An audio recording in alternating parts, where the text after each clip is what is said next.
धन्यवाद अध्यक्ष जी। अध्यक्ष जी, मैं बेमौसमी बरसात से जल भराव की तरफ सदन का ध्यान दिलाना चाहता हूं। मेरे हलके में आज भी हजारों एकड़ जमीन ऐसी है जिस पर कोई बिजाई नहीं हुई। पिछले साल भी इससे पहले वाले सदन में उप मुख्यमंत्री जी ने वादा किया था गिरदावरी कराकर उनका मुआवजा दिलाने की, कोई कार्रवाई धरातल पर नहीं। ये बहुत बड़ा दुर्भाग्य है। मैं सरकार से निवेदन करता हूं उनका जल्द से जल्द गिरदावरी कराकर उनको मुआवजा किसानों को देने का काम करें। नंबर 2, अध्यक्ष जी, मेरे महम शहर में और 90% मेरे महम के गांव के अंदर पानी की बहुत भयंकर किल्लत है। ना तो टैंक वाटर वर्क्स की कोई सफाई है और जो उसकी पाइपलाइन ने लीकेज होकर उसमें इतना गंदा पानी पीने को मजबूर है मेरे महम के लोग, जिसकी वजह से जर्जर हालत हो चुकी है। मैं पिछले 3 साल से इस बात की बार बार आवाज उठा रहा हूं, लेकिन धरातल के ऊपर कोई उसका इंप्लीमेंट नहीं हुआ। मैं सरकार से निवेदन करना चाहता हूं इसकी संज्ञान में लेकर इस पर कार्रवाई करने का काम करें।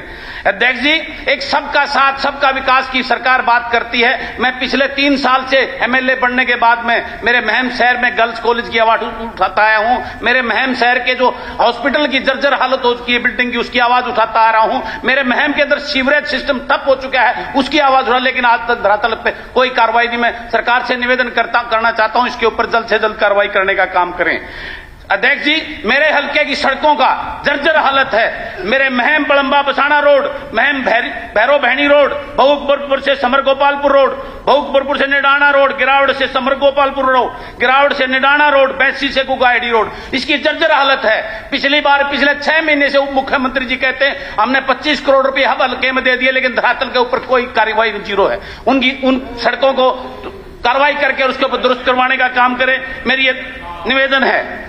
अध्यक्ष जी, नंबर 5, युवाओं के साथ सीटी के नाम पर जो 4 गुना टॉपर बच्चों को लेकर एक बहुत बड़ी नाइंसाफी चल रही है। मैं सरकार से निवेदन करना चाहता हूं यूपी की तर्ज पर और राजस्थान की तर्ज पर 15 से 20 गुना बच्चों को इंटरव्यू के लिए बुलाकर उनके साथ न्याय करने का काम करें। उनके साथ बहुत बड़ा अन्याय हो रहा है। अध्यक्ष जी, हमारे पड़ोसी राज्य हमारे हिमाचल, पंजाब, राजस्थान में ओल्ड पेंशन स्कीम लागू कर दी है। मैं सरकार से निवेदन करना चाहता हूं हरियाणा सरकार को भी इस पर विचार विमर्श करके ओल्ड पेंशन स्कीम को लागू करने के लिए विचार करना चाहिए। ये बहुत गंभीर विषय है हमारे कर्मचारियों के लिए। नंबर 7, अध्यक्ष जी, खेल कोटा, जो पिछली बार ये ट्वीट अभी मलिक साहब भी दिखा रहे थे, मुख्यमंत्री जी का और खेल मंत्री जी का ट्वीट है। उन्होंने पिछली बार घोषणा की थी खेल कोटा 3% एज इट इज खिलाड़ियों को दिया जाएगा सभी विभागों में, लेकिन मात्र 3 विभाग के अंदर उसको सीमित कर खेल खिलाड़ियों के साथ ये अन्याय किया जा रहा है। इसके ऊपर सरकार को दुरुस्त करना चाहिए, उसको पुनः विचार करके उसको करना चाहिए।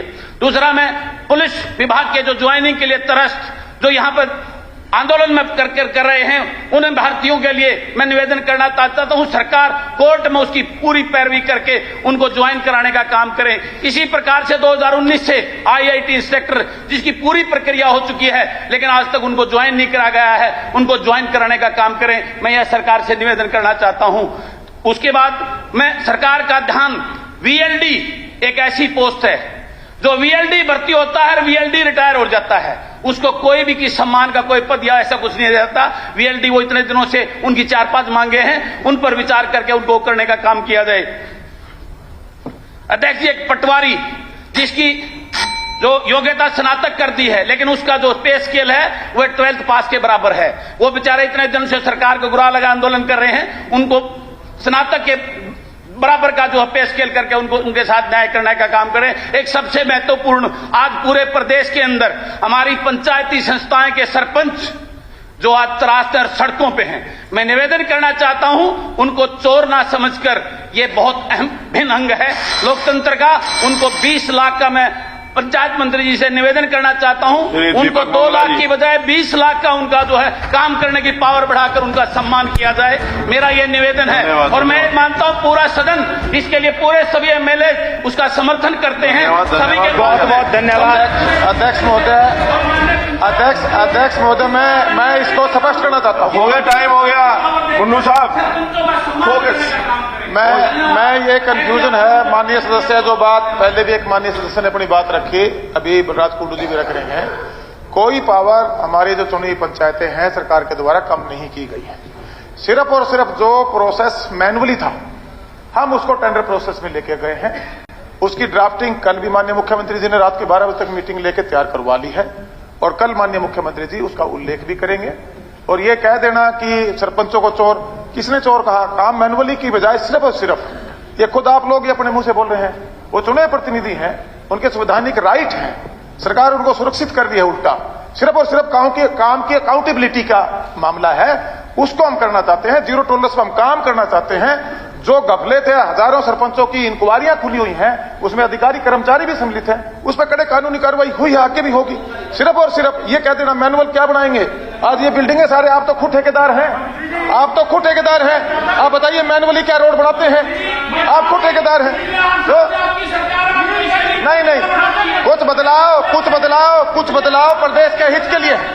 ये जो बदलाव अगर प्रदेश के हित में है, सरकार जीरो टॉलरेंस पे काम करना चाहती है, सरकार जीरो टॉलरेंस पे काम करना चाहती है, उसका एक कड़ा फैसला हमने लिया है। उसका बार बार उनको चोर बताकर आप उनको भड़काने का काम कर रहे हैं। वो चुने प्रतिनिधि, उनका सम्मान करते हैं, हम उनका सम्मान करते हैं, चलिए, उनका सम्मान करते हैं।